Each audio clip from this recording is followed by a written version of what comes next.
Hi, John. How are you today? Hey, Elliot, doing well. As people have followed us throughout the college basketball season, we have to sadly say the Marquette Golden Eagles season is over. They did get to the Sweet 16, but didn't get beyond that. We move on to the baseball season for you sports fanatics. So we Uh, thought, since I mention it every time during the season, I figured we'd mention that we are moving on. and you moved on by going to the Nationals home opener, right? I did. Those of us that follow teams that are rebuilding, yeah, you just go to enjoy hanging out with your seatmates.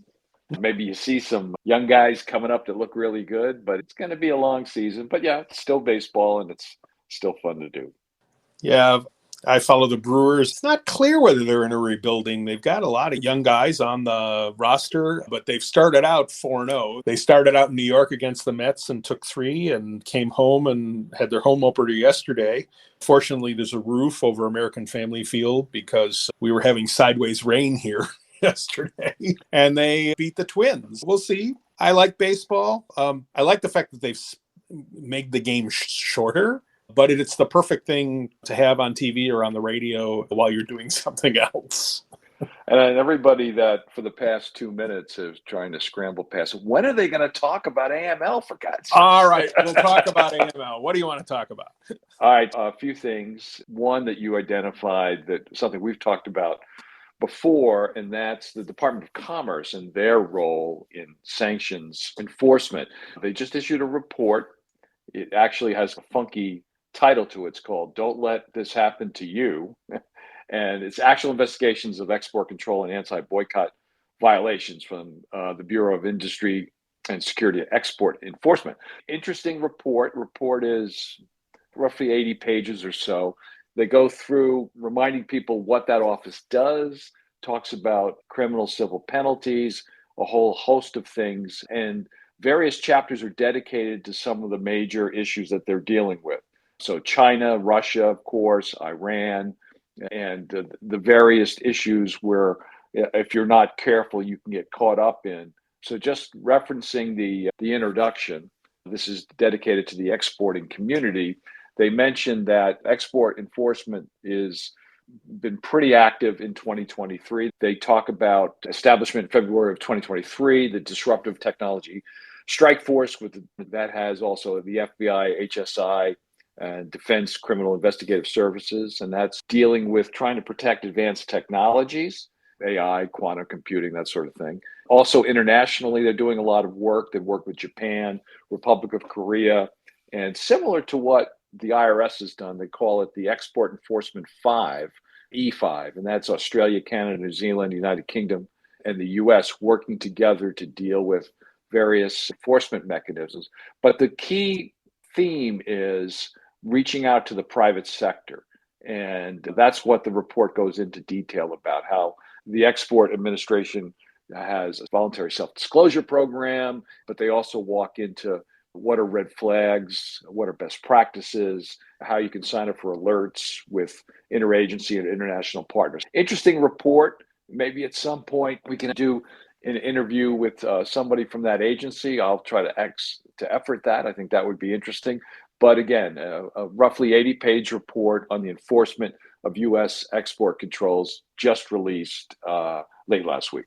And as you and I have talked in the past, export controls and sanctions in many ways work hand in hand, and it's important for all of us in the community to not forget about export controls. The other piece that I picked up from the report is one of our favorite themes, and that is the agency's recognition of the critical nature of public-private partnerships. So I think the detail in this report and the comprehensive nature of it is really to share key information so that partnership can flourish. That's right. And then you identified something that I've been working on, and you obviously have interest in as well, and that's dealing with the abuse of art and antiquities. There's more to come in that space. I think I mentioned in one of our previous conversations that hopefully at some point in April, I'll be doing a podcast with the head of the Antiquities Coalition on some issues she's raised regarding sanctions. But there was a piece that was in The Guardian the other day, and that's the British Museum has been investigated over Ethiopian artifacts that were hidden from view for 150 years. So it's a watchdog group, I think, called Heritage, a non-for-profit group that collects information on the cultural restitution. They have reported investigating this museum over claims that it's been overly secretive about some of the most sensitive items in its collection. And that includes a group of what they call sacred Ethiopian altar tablets. So this is a pretty major story. There's a British Museum Act of 1963 that bars the disposal of objects except in very limited circumstances. So according to the story, it means that the status of the other disputed artifacts is ambiguous, but these tablets could be returned immediately. Again, interesting piece. The act is very explicit, according to one of the heritage folks, that the museum can't return objects, but there are legal exemptions within the act, and one of those allows trustees to return certain items if they consider them unfit to be retained. So a little in the weeds here, but again, I think it's important to note that there's certainly been a call from folks like the Antiquities Coalition in general that museums and auction houses and other places need to be more diligent regarding the artifacts that they hold, sell, and move. Right. And we've talked about that over a longer period. About a year ago, ICIJ came out with a comprehensive review that caused the Metropolitan Museum of Art in New York to create a unit to investigate the provenance of a large number of items in their collection. That is an ongoing challenge that we all have to think about. Another thing that we saw this week is FATF published an interesting table related to the status of implementation of Recommendation 15. And Recommendation 15 relates to requirements on virtual assets and VASPs, virtual asset service providers, to prevent their misuse for illicit finance. And back in, I think it was 2021, Rec 15 was updated, and it essentially requires VASPs to be regulated for anti-money laundering and CFT purposes, and either to be licensed or registered and subject to effective systems for monitoring or supervision. The data was collected over the last 12 months, and a number of industry organizations with expertise in this space assisted in the creation of the table.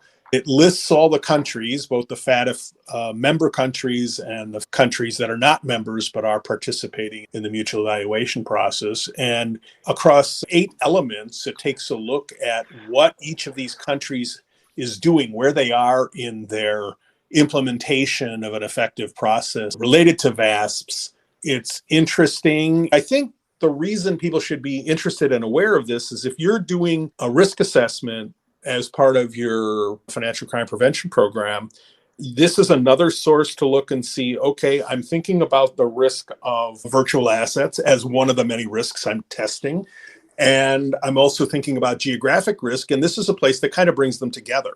So it's a useful data source.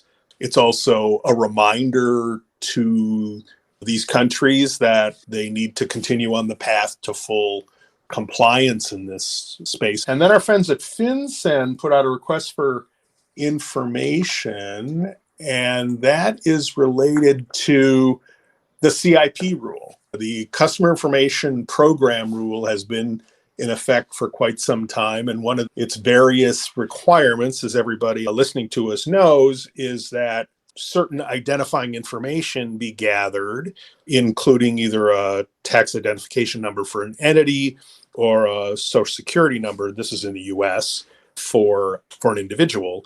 FinCEN is asking folks to comment on what their thoughts are and if the rule were changed to allow banks and others governed by the rule to capture a partial social security number and use a reliable third party to provide the full TIN or SSN. All right, so those comments are out there. The related to corporate transparency, we reported on an Alabama court case on the constitutionality of the CTA. We've just learned in Crane's Detroit Business Review, the Small Business Association of Michigan has also filed a lawsuit that challenges the constitutionality of that law. Obviously, these are all connected, and these small business associations work with one another. I would imagine we will see more challenges going forward, but that was just reported late last week. Yeah, and the reason for that suit is that the interpretation has generally agreed from the Alabama suit to only apply to members of the retail association that filed the suit, to not be a more general. The risk, of course, is that the district court in Michigan reaches a different conclusion about constitutionality. Yeah, and you had one more item from IRS that you had identified, something that they published just a couple of days ago. Actually, two. The first one is that they have a newsletter that comes out regularly called IRS Wire. And one thing that came out was a quick report about the fraud statistics coming on the fourth anniversary of the CARES Act, which was the umbrella act to get money to businesses during the pandemic. And IRS reports that they have investigated nearly $9 billion of potential fraud. Almost 800 people have been indicted. 3 have already been sentenced, and their conviction rate is running at more than 98%. So unfortunately, the good acts of Congress and the rest of the government certainly brought the fraudsters out of the woodwork. The other thing is, if you sign up for IRS Newswire, you get a lot of information. And at this time of the year, the IRS always does what they call their dirty dozen. They identify 12 fraud scams that people really should be paying attention to. And so they're publishing those right now. If you go to the IRS website and search for Dirty Dozen, you'll be able to see the list. A good source of information, as we've talked about a lot, the governmental agencies like Department of Commerce, IRS, others, put out a lot of valuable information that we can all use for training, for staying current, for testing our programs. And some of these, particularly for thinking about how to help customers, some of these scams would be the kinds of things that if you run a program where you're alerting your customers to potential frauds, this would be a good source to be aware of. What about our next webinar? The next webinar is on the use of enforcement rulings to improve both your training and your internal policies and procedures. So it's going to be an interesting conversation with practitioners. We have Jim Vivenzio, former OCC enforcement lawyer, who's done a ton of enforcement cases and now works with clients to help them navigate that. So we know that's going to be a valuable, practical program, and it's on April 25 at 1 o'clock Eastern. Yeah. That's right. And you can register at our website, amlrightsource.com.